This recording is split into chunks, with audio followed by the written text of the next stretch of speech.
And Thigo Tieno insisted that Michael Blundell made a statement which was given prominence in the British press, and Jaramogi had the right to reply. And Jaramogi was replying to those scandalous statements which appeared in the British press. That was made in London. And that time I was also around there. That's the time I was going to Russia.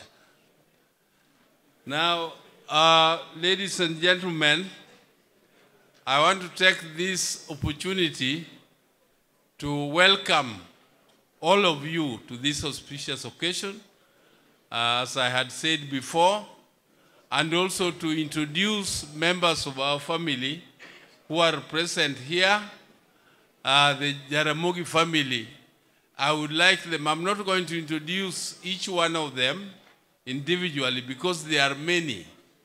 Jaramogi has grandchildren, great-grandchildren, and he has, his wives are still alive. Those wives were in the church. If you saw them, then you would know Jaramogi's choice. Jaramogi was a very choosy person. He had very beautiful wives. Yes, and they are still here, Betty and Mama Susan. Can they all stand? The Jaramogi Karumaindo. The Karumaindo of Jaramogi. Please stand up, led by Mama Betty and Mama Susan there. And Professor King, but she's going to speak. So I don't know whether that is all of them. They are not, that is not all of them. But anyway, those who are not there, Santeni Sana, the members of my family. Now, I just want to also take this opportunity to introduce Mama Margaret Kenyatta and one of the sisters-in-law of hers who was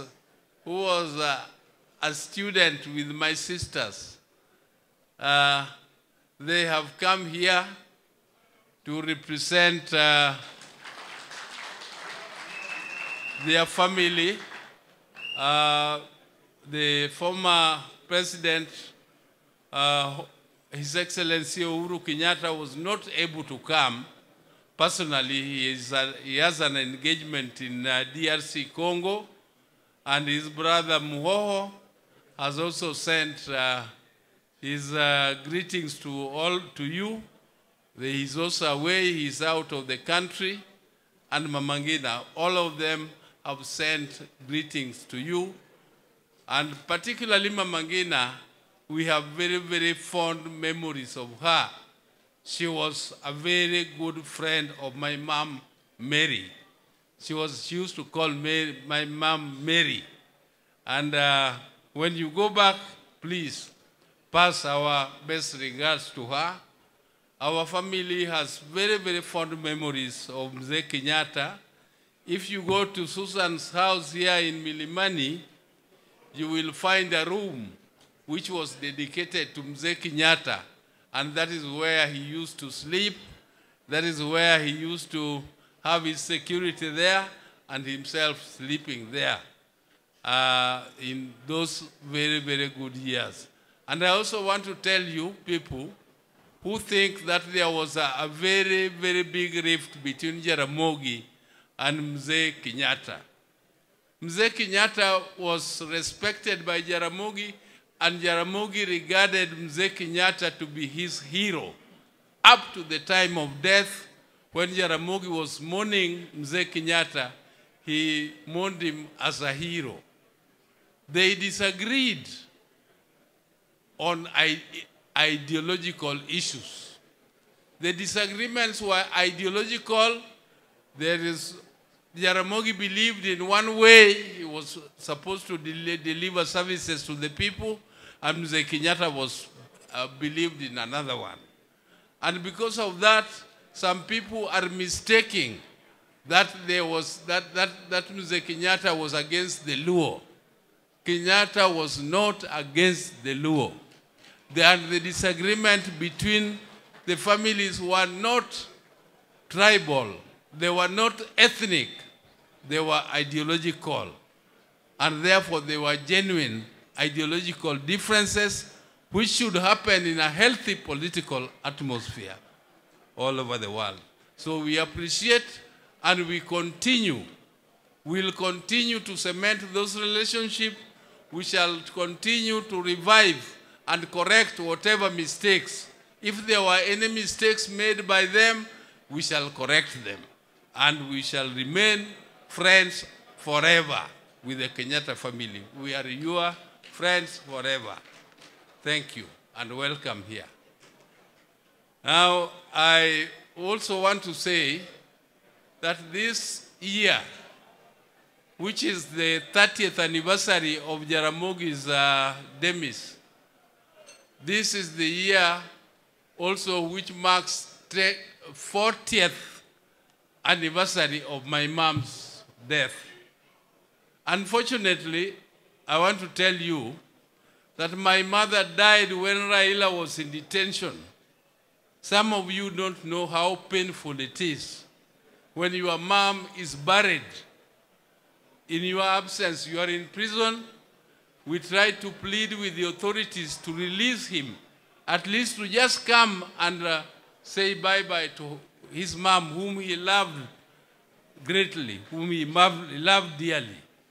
But they just refused, and they did not even want the information to reach him that his mother had died. Only Ida found some way of sneaking that information to him, and that is how he got it. But even when we met him 3 months after, they still thought Raila was not aware his mother had died, even though he had already gotten the information much earlier. So when we went to see him with Ida, he was seated and we were telling him that, you know, we lost our mom, and he pretended to be crying, but he had already known. So those are some of the historical things which happened at that time.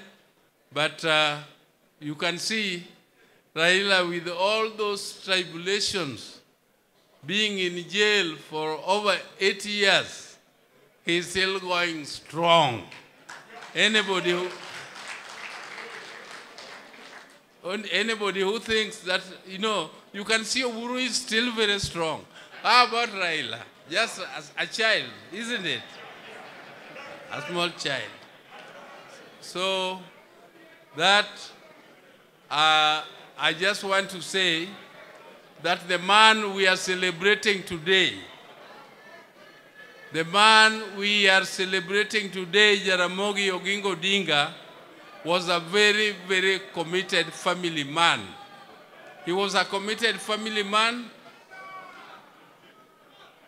and he was also committed to this country. And when he died, I can tell you there's a time I disagreed with him. I was disagreeing with Jaramogi because I was telling him, Baba, these people have given you too much trouble. You have been in detention, and you came out so emancipated, and you had lost so much weight because of all the thoughts in prison. Why don't you just leave the politics alone and concentrate on your businesses so that you can revive your businesses?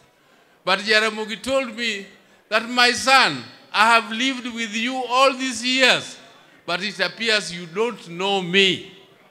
You don't know the real Jaramogi.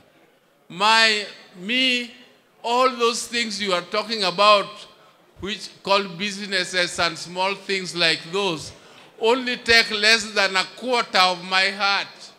Everything else goes to the people. That thing you tell me to leave politics is my life, and I will not leave it. I will fight for justice, and I will fight for the people of Kenya until I die. That was Jaramogi. Therefore, I don't want to continue much more than that. I just want to thank all the other participants who have come from far and wide to come and give lectures to us this afternoon. And I also want to say thank you very much to Professor Nyang' Nyong'o. Without Professor's heart, big heart, without his generosity, without his commitment to the cause, this occasion should not have happened. All the things which have happened here have happened because of his personal guidance and commitment and very reliable lieutenant like Abalawanga. Thank you very much. Thank you very much. And now, who is coming? Okay, thank you.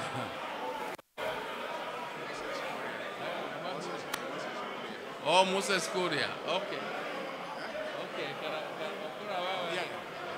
Okay, I thank you very much. Let the Nini take over. Thank you very much, Dr. Oburu. Na karibu sana, Waziri Moses Kuria. That's why you are hearing commotion. Can you just bring him forward slowly? Let me also recognize Governor Wanga. Let me also